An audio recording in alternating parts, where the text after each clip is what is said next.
ساجده عبدالرازق غالب دوره ولایتی آزمون جمهوری فروغ یوسفی دانای کتاب است. از روی نامیناسیون خواندن و زیاد نمودن میراث ادیبان ادبیات کلاسیک با دوره جمهوری آزمون تیاری می‌بیند.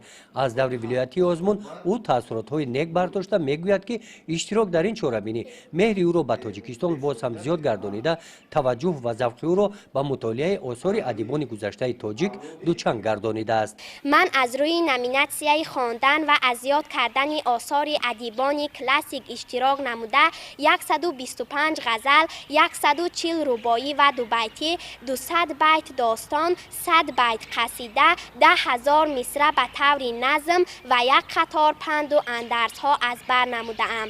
واقعا درست است.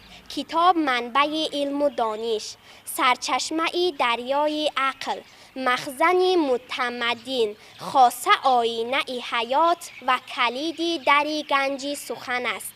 گنج مگیر، کتاب بگیر میگویند، زیرا که گنج مصرف گشته به اتمام رسد، کتاب یک عمر چون یاری وفادار و بی آزار باقی خواهد ماند. بهترین یاری وفادار کتاب است. کتاب یاری بی زحمت و آزار کتاب است. کتاب در کتابخانه مکتب کتاب نمانده است که ساجده آن را نخوانده باشد. این کتاب‌ها را مأموریت مکتب با خواهش ساجده از مرکز ناحیه دسترس نمودند.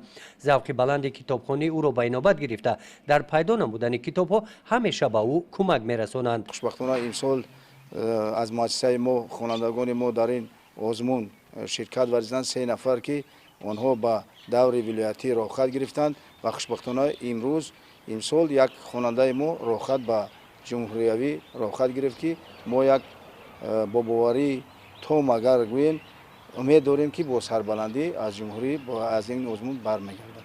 ساجده در صنف نهم تحصیل دارد.